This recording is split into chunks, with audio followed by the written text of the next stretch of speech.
Prince fought his entire life to own his music, expose industry corruption, and warn artists about the traps set by record labels. He called out the industry giants and refused to be controlled. But did that fight cost him his life? Prince wasn't just a legendary musician. He was one of the few artists who openly rebelled against the industry's dark side. He rejected big record label advances, recorded music on his own terms, and demanded ownership of his work. Warner Brothers refused, and when he tried to break free, he faced roadblocks at every turn. When he called them out, things only got worse. One of the strangest connections in this whole story is Prince and Diddy. Prince actually let Diddy throw one of his infamous parties at his house, but here's the thing, Prince never attended. He stayed far away.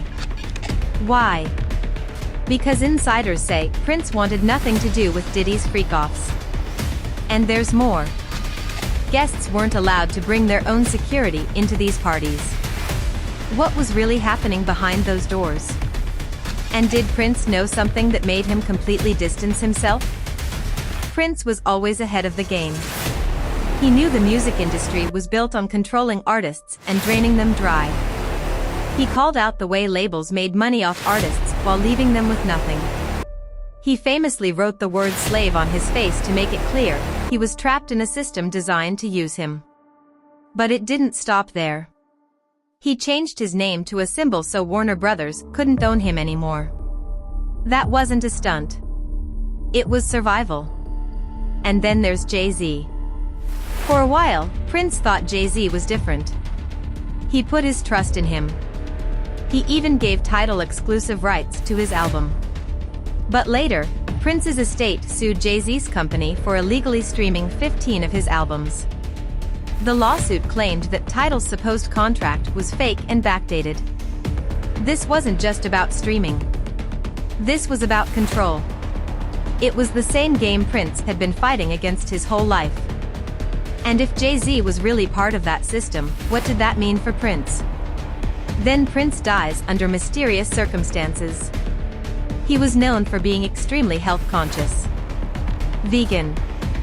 Didn't drink. Didn't do drugs. But suddenly, the official story says he overdosed on fentanyl? A drug laced into fake painkillers? He was found dead in an elevator. The same elevator he once called the devil. That's not a conspiracy theory. That's a fact. And here's what makes it even stranger. Just days before his death, Prince told people to wait before they wasted any prayers on him. He posted a cryptic message that said, "Just when you thought you were safe." And then, he was gone. He even predicted his own death multiple times. Was he warning us? Was he trying to tell us something? And what about Diddy? Right before he was hit with lawsuits, he suddenly started giving publishing rights back to artists. But it was too late. They had already been drained of everything. Their catalogs weren't even worth anything anymore. He did it when it no longer mattered. And when it comes to what happened behind closed doors at those infamous parties, the truth is still buried. Kanye West has been called the modern-day Prince. He fights the same fight. He's called out the contracts. He's called out the industry. He even said Prince sent him the song Jail because of what he was doing against the labels. Just like Prince, he refuses to play by their rules.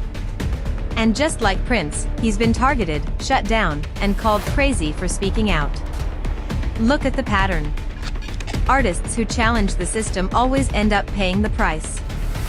Prince, Michael Jackson, Kanye. The industry is a machine designed to control, to profit, to silence. Prince warned us. And now, years later, everything he said is playing out exactly as he predicted. The question is, are we paying attention? It's not just about music. It's about power. It's about who controls what people hear, see, and believe. It's about who gets to tell the truth and who gets silenced. Prince was more than a musician, he was a movement. He saw through the industry's tricks and fought to expose them. And just like so many before him, he was erased. Diddy, Jay-Z, Warner Brothers, the entire system, they keep winning because artists don't learn from history. But Prince left behind a blueprint. He showed what happens when you take ownership, when you stop playing their game. The music industry isn't just business. It's a battlefield. And only those willing to fight have a chance to escape. The next time you listen to a Prince song, think about what he was really trying to say. He left behind more than music. He left behind a message. Will we finally listen? His fight wasn't just about money. It was about freedom. The ability to create without being owned, to be an artist without being a product. He showed what happens when someone refuses to bow down. He showed the cost of rebellion. And he showed us that in the end, the industry doesn't reward those who fight back, it destroys them. Prince's story isn't just history. It's a warning. And it's still happening today. The industry's control is stronger than ever. Labels don't just own music. They own narratives. They decide who rises, who falls, and who disappears. And just like Prince, those who fight back become a threat. And threats must be eliminated. But what if we listened? What if we stopped feeding the machine? What if artists finally took control? That's what Prince wanted. That's what he fought for. And maybe, just maybe, if we pay attention, we can finally finish what he started. We've seen it time and time again. The biggest names in music, the ones who dared to challenge the system, always end up facing unexpected tragedies. Michael Jackson was gearing up to expose the industry, and suddenly, he was gone. Whitney Houston's struggles were well documented, but did we ever stop to question how deep the industry's grip was on her life? Tupac spoke out against the industry's manipulation, and he didn't make it out alive. The pattern is undeniable. Those who play the game, stay in the game.